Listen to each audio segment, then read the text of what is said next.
Muddee 8 bara 2021 BBM irraa oduuwwan har'aaf qindeeffanne ijoowwan dursuun isinitti himna.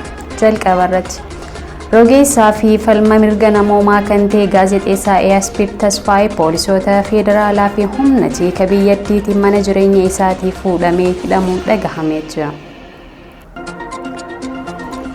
Dhaabbatni liigii mirga namoomaa Afrikaa Human League of the Horn of Africa abbaa gadaa dabalatee miseensonni gadaa michilee qaama mootummaa biyya bulchaa jiruutiin ajjeefamuu isaanii mirkaneeffadheera jedhe.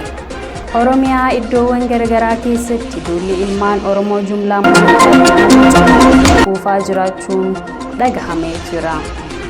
Manni murtii waliigala dhimmoota Islaamaa naannoo Oromiyaa walgahii taa'een ibsa ejjennoo qabxiiwwan gurguddaa 5 of keessaa qabu baaseeti jira kan jedhan hangafoota oduu har'aa turan amma oduu bal'inaan.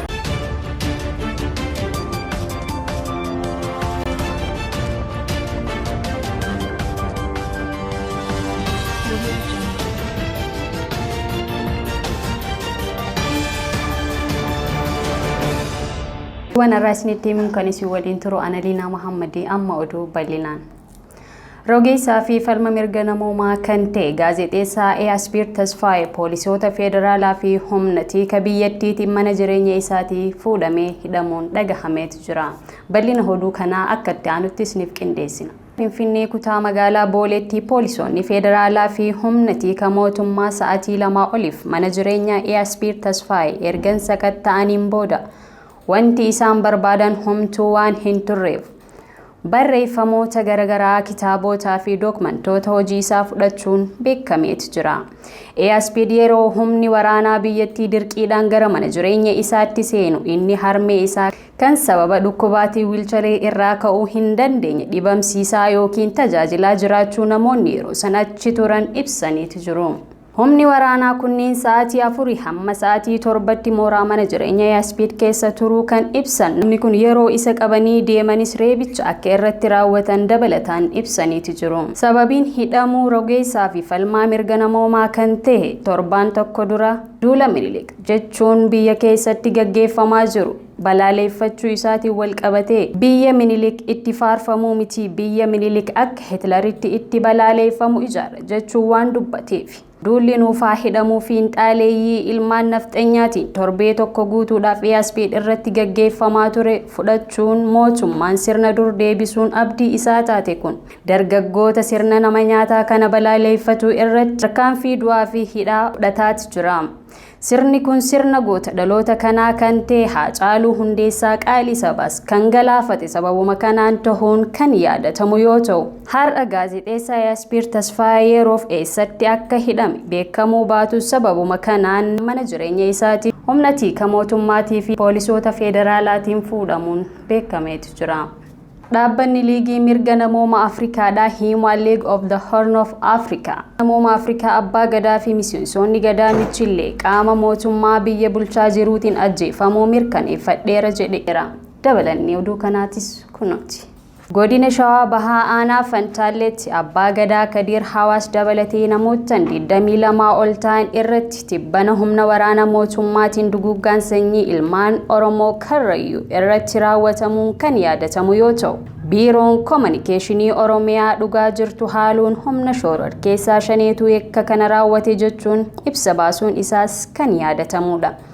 Kanaan wal qabatee dhaabbanni liigii mirga namoomaa Afrikaa akka duguuggaa sanyii kana qaamni mootummaa ilmaan Oromoo Karrayyuu irratti raawwachuu mirkaneeffadheera jechuun kan gabaase yoo ta'u dhaabbanni mirga namoomaa Itoophiyaa garuu dhimma dhumaatii jumlaan ilmaan Oromoo irratti raawwatamaa jiru kana hanga har'aatti dubbachuu dhabuun isaa gaaffiidha. Kana qofa otoo hin taane dhumaatii ilmaan Oromoo kan Walloo fi Wallaggaa dabalatee hanga ammaatti waan dubbate takkallee hin qabu. Dhaabni mirga namoomaa Itoophiyaa dhaabbata kana qofa otoo hin taane gumii abbootii gadaatii fi paartiilee siyaasaa Oromoo dabalatee dhumaatii lammii ofii fi lubbuu ilmaan Oromoo kan guyyu akka baala mukaatti harcaa jiru kana ijaan osoo harkanii osoo dhagahanii callisuu maaliif akka filatan wanti hin beekame hin jiru.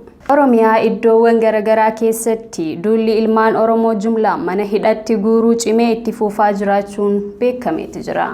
Dabalata qaba. Miyaa iddoowwan garagaraa keessatti duulli ilmaan Oromoo jumlaadhaan hidhuu cimee itti fufeeti jira. Mootummaan naannoo Oromiyaa tibba kana qabatamaan duula Minilik dhaadannoo jedhu hojiitti hiikaatis jira. Kanaaf ajjechaan jimlaan ilmaan Oromoo Walloo, Wallaggaa fi Karrayyuu irratti raawwatamaa jiruu fi dargaggoota Oromootis jimlaan mana hidhatti guuraa jiraachuun ragaadha.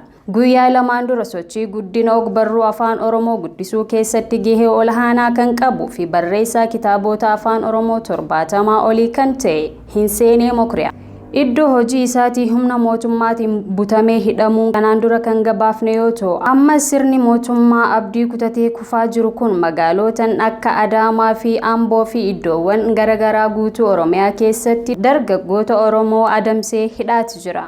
Dargaggoo Murtii Guutoo fi Jaarraa magaalaa Adaamaa keessatti badii tokkoon malatti kan hidhaman yoo ta'u, dargaggoo Daraaraa Dinqaa magaalaa Amboo keessattis hidhamuun beekameeti jira. Dabalataan dargaggoo Dassaaleen Dhufeeraa kan ji'oota muraasan dura hidhaa irraa ba'e har'as qeerroowwan hedduu wajjin sirna kanaan deebifamee hidhamuun beekameeti jira.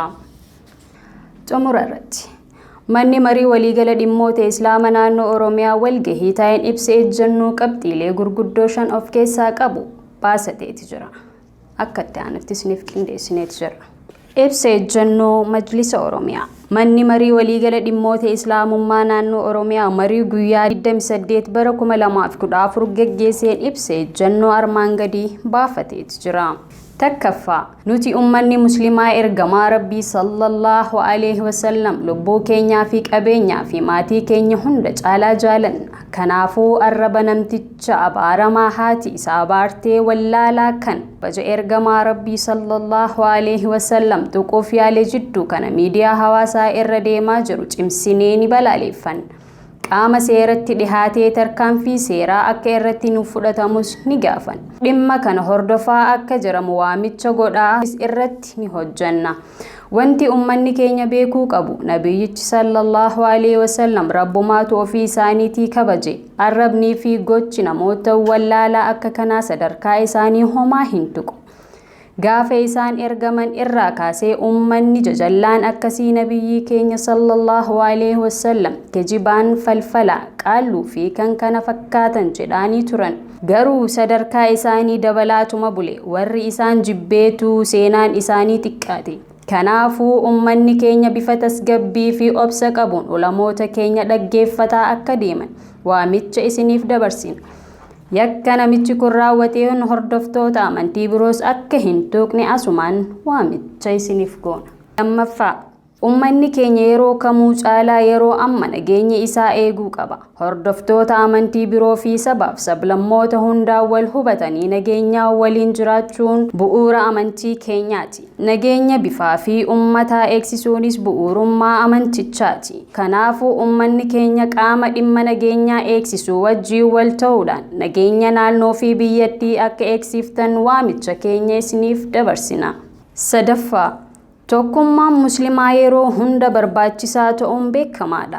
Garuu yeroo diinni shiraa adda addaatiin tokkummaa keenya diiguuf socho'u kana keessatti immoo tokkummaan keenya daran cimuu qaba. Kanaafuu Qur'aanaa fi hadiisa irratti hordofnee tokkummaa keenya cimsuudhaan shira diinni keessoo fi alaa akka fashaleessinu ummatichaaf waamicha dabarsina. Afraffaa akkuma beekamu rakkoon bifa adda addaa yeroo dhiheenya kana biyya keenya irratti wal jijjiiraa tureera. Yeroo tokko dhukkuba ulfaataa marsaa biraatii waraanaa fi hongeen ummata baay'ee beelaaf saaxileeti jira. Furmaanni kana hundaatu harka Rabbii guddaatu jira. Kanaafuu imaamoonni keenya salaata keessatti qunuta godhuun dabalatee salaataan alas du'aa'ee akka baay'iftan waamicha isiniif dabarsina. Hawaasni bal'aanis Rabbiin kadhachuutti jabaadha. Shanaffaa akkuma armaan olitti tuqne ummanni biyya keenyaa sababa uumamaa fi namtolcheetiin rakkoo baay'eef saaxilameeti jira. Ummanni baay'een maatii fi qe'ee isaanii irraa buqqa'ee rakkataati jira. Fakkeenyaaf Wallagga, Walloo fi Affaar tuquun ni danda'ama. Ummanni Booranaa fi Baalee immoo baay'een isaanii hongeen miidhamee waan ofii nyaatuu fi beeladaa nyaachifatu dhabeeti jira. Ummata kana waan dandeenyeen gargaaruun dirqama muslima maraati. Kanaafuu osoo ummata kana amantii fi sabaan hin qoodin akka gargaartan maqaa Rabbiitiin waamicha ummata muslimaa maraaf dabarsina. Daasa 28 bara 2014 hoteela Ummaa Finfinnee. Kabajamtoota daawwattoota keenya oduuwwan har'aaf qindeeffanne kan hanga ammaa isinitti himne turre halkan gaarii.